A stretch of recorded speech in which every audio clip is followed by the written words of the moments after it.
Right now where pot set is concerned, I've gone through a series of adjustments. I've gone through Rachel Ray.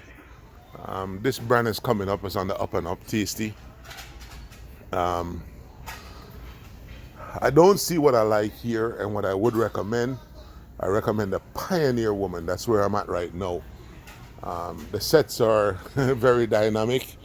You'll get some that comes with that cast iron skillet. I love to make things in a cast iron skillet.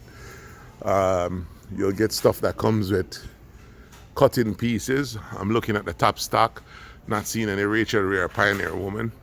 As I said, I've migrated from Rachel Ray over to Pioneer Woman.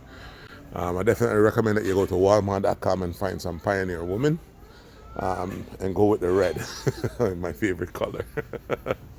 The cast iron skillet look like this way I talk about old time cowboy pot. You know what I'm talking about? The one when you don't cook, you eat it up and dry out the water and oil it up. Oil up the cast iron and put it in your oven. Generally I keep mine in my oven. When you're cooking things like you have a chicken breast and you braise it and thing and it not quite soak, you can dash the whole thing in the oven.